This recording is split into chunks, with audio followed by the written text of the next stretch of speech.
What is up, guys? You got Not the Worst here, bringing another Black Desert online video, and today we're taking a look at the patch notes for January 31st. There's several events going on. We've got War of the Roses that's out, so let's jump on in and take a look at what's going on. First up, the War of the Roses, as we just mentioned.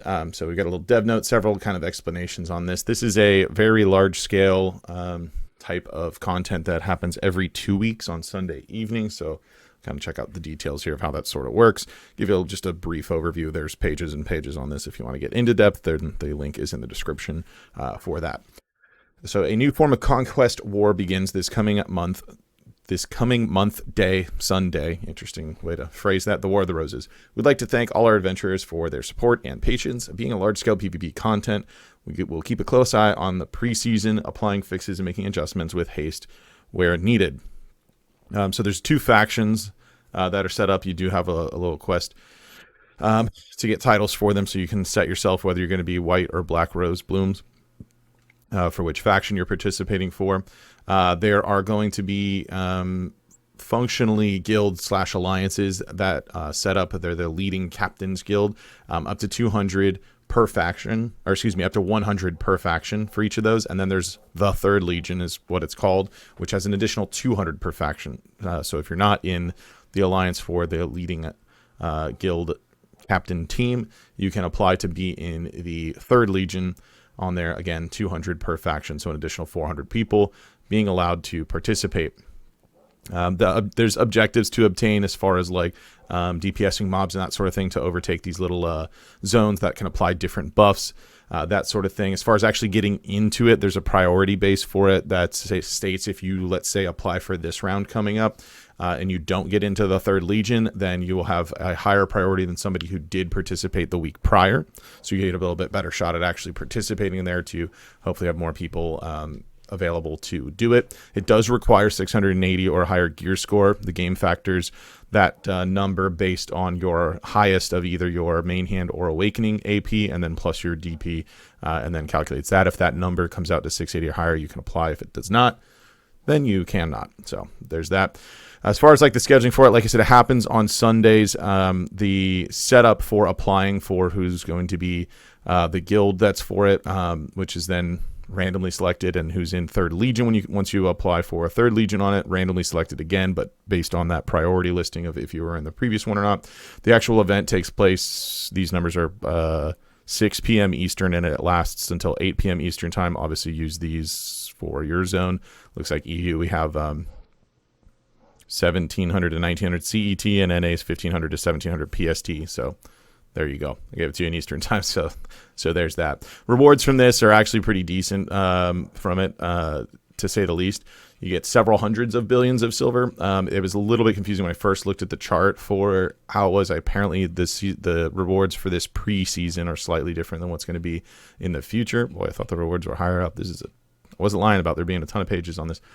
So here's the War of the Roses rewards, preseason rewards. So leading guild and Third Legion for victory, you're going to get 3 billion silver. Liberation, which I actually don't know what that indicates, there's going to get 2 billion silver.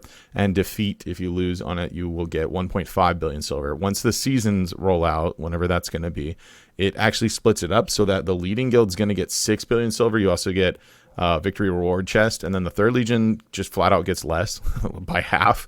They get 3 billion silver still, and then additional rewards for mission completion. I'm not sure what the reason for differentiating, whether it was in leading guild or Third Legion. I think that's pretty restrictive personally, but okay, I guess. Liberation getting 4 bill, and Third Legion for it 2 bill, and defeat will get 3 billion, but Third Legion defeat will get 1.5 billion. So it's kind of interesting, just like that annotation, right? Because like if you're in the guild or alliance for it, and let's say you lose, it's 2 hours of your time plus whatever prep or whatever, but like 2 hours of your time. So at minimum, you made 1.5 billion silver an hour, which is not terrible by any means. But then by just not being in those, in that alliance, but participating, and then you lose, then you make 1.5 billion, literally half. And it's like, I mean, you could have just done anything else, but I understand it's not all necessarily about money, but doing other things. So there is that. They know that there's penalties for like trying to dick around, basically. If you don't connect to the War of the Rose server for more than 10 minutes, you're going to get penalized, which means you're not getting rewards, and you're going to be banned for the next 4 War of the Roses from Third Legion, so keep that in mind.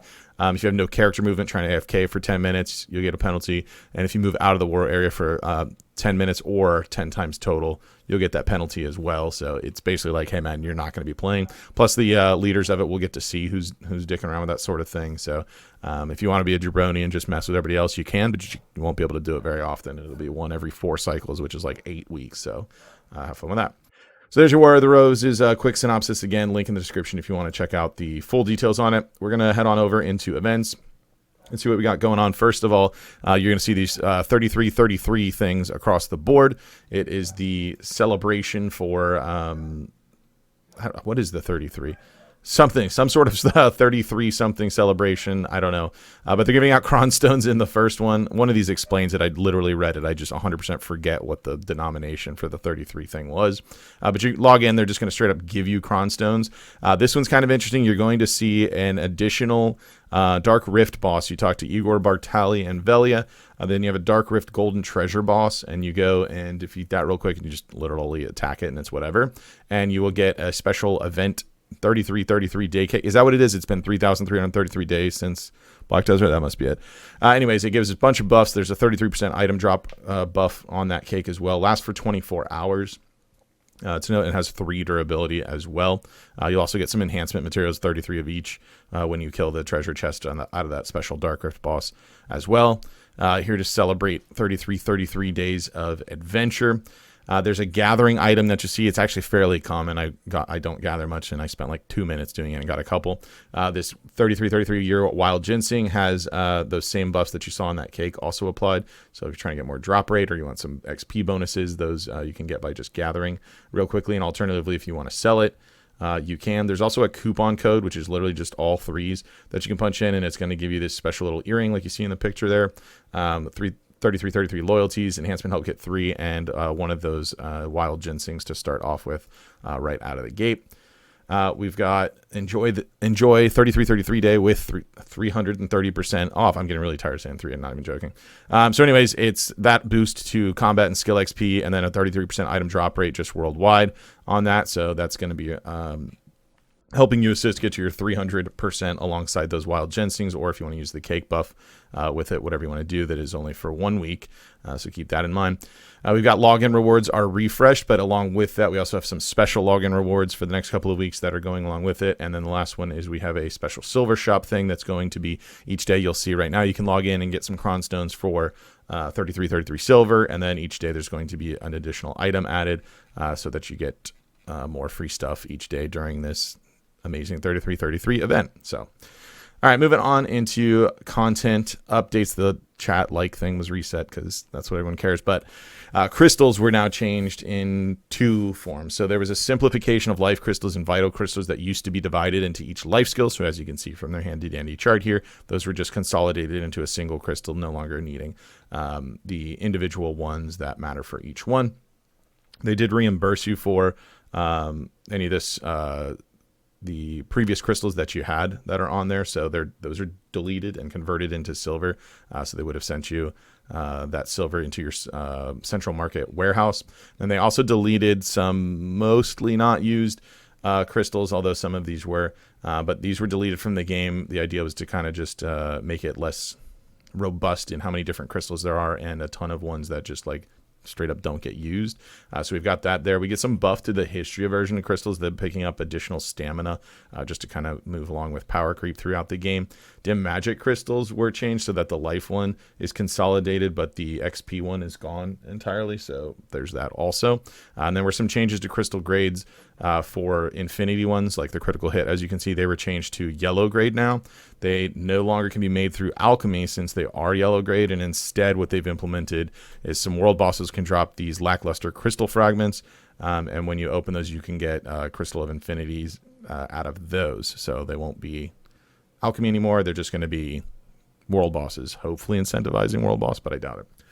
All right, updates to some monster zones. We have a couple things going on. There's a new Southern Olakita that is opened up, and it has a new grind zone that is Zraid Highlands that you can grind. Haven't been there myself yet. They rated at 310 AP, 420 DP, so likely going to be in that like 950 AP plus requirement for it. The idea here is it has the same drop items as Darkseeker's Retreat. However, it has a much less chance of getting Flame of Resonance and Ember of Resonance. Instead, the focus is more on the artifact, has higher drop chance on those. They can still drop there, but it is lower the amount to get there, so you should see more artifacts rather than the embers themselves. Then in addition to this, they also changed up Darkseeker's Retreat. It's pretty much different entirely. I haven't been there yet, but I did watch a couple streams that were going on. There's a few different mechanics. This boss mechanic, then basically you're going to have multiple of these big dudes, and when you kill them, the other enemies also die, somewhat similar to Gyfin, except you can kind of just burn them down ultra fast, and it doesn't appear that they CC very easily anymore. So it's also had the drop rate of the items there increased. They don't say by how much, so rather that it's just the probability and quantity of the loot has been changed. So yeah, don't know the exact numbers there. It's obviously slightly better. It's definitely easier for it. To note, though, KR, the Korean version, since they got this last week, they actually had additional tweaks implemented to Darkseeker's Retreat on this week's patch notes. So we're going to see even more changes to this next week. I don't know what they were specifically, but just keep that in mind. We see Decky-O-Lantern, Akhman Temple. This was a little kind of weird to me. The initial tower or lantern spot that's here, as you can see in the graphic, used to be standing here, and then they're just literally moving that wall and moving it back. From this graphic, I can't tell if they changed any of the other walls, maybe the pillar over here, but if they were going to change pillars, then the other one, which is down this little pathway, could have had the pillars removed, would have been way handier than this one. I imagine they did this because it was honestly pretty hard to initially find how you get to the other lantern spot, because it's through this little hole in the wall right where I've got my mouse there. So moving that back, I guess, makes it slightly more evident. I'm not really sure. They just did whatever they want. So there's that. There's a couple quest tweaks, issue fixes, and updates, that sort of thing. So yeah, usual there. Let's jump on over to the Pearl Shop. Check out what we got going on this week. And to start off, we have a couple of special Pearl Box bundles. They're not super amazing. They're worse than the step-up ones we had previously, which were already slightly worse than buy one, get one. So we're kind of sliding away from what we'd like to all see is continue those buy one, get ones if you're going to run a sale. What do I mean by that? Well, this one's 8,000 8 and you're going to get 12,000 from the base 4,000 and then 360 bonus across these. On it, they also give you some of those feed sweet Sikiai and delicious japchae to go with it. Then we have a 16,000 A-coin bundle. This one's going to give you a 6,000 plus 600 and then a 10,000 plus 1,500 pearl amount. So again, these are not buy one, get ones. These are far from it, actually. Then this one comes with a 10, 20, and 30% discount coupon, and then the same foods along with it. We've got a lunar sale, Mighty New Year outfits, 4620 pearls, so 30% discount. And then you choose what 3 you want from Tiger Emissary, Hanbok, or Taebuk outfits. There's some energy tonics and then Finto juice to go along with it. Then we've got the lunar sale on just the those items those costumes individually. So they're gonna be 1980 pearls if you want to pick them up. The Tiger Emissary, Hanbok, or Taebuk. The Taebuk does have a title that goes along with it there, and then all classes have it just flat 10% off on the Taebuk by itself. We've got an abundant advanced pack, 3840 pearls for this. It's got 1 premium outfit. Then you choose 2 from this list: Wizard Ghost Fee, +8 inventory, 450 crons, 6 Mount Skullchase coupon, or 6 Thea's Orb, and you can select multiple. So if you want 900 cron stones, go for it. Then you can get 3 high-quality food box and 3 high-quality draft box to go along with it. We've got an abundant enhanced pack at 7145 pearls. This one has 3 outfits and then 500 crons by themselves. Then you have one 50, 60, 70, and 80 stack alongside. You can purchase that one twice per family, just to note. We've got the advanced sidekick pack, which is 1980 pearls. It's got your choice of 3, and you can select multiples, made for hire or the Sunny or Sooty Rory pets. We've got 10 Book of Florin and 10 item drop scrolls to go along with that. The Artisan's Memory Pack is 2,600 pearls. It's got 200 Artisans in it, an Enhancement Help Kit, 100 Memory Fragments, 5 Flawless Chaotic Blackstones, 5 of the Flawless Magical Blackstones. So that's Fallen God ones and Black Star ones. If you're keeping score at home, there's a 70 stack to boot on top of that. We've got some sale on storage spots, which we've seen week over week. This is the 3rd week in a row. This week we've got Trent, Alta Nova, and Tariff with it. Then we see a silver thing that was actually on the event page where it's 33 silver and it cycles each day. So today you can get the Cronstone along with the 33 year wild ginseng to start you off with, and then starting tomorrow will be the item drop scrolls, etc., etc. We get premium elixirs the day after, then magical elixirs, Suprema Old Moon scrolls.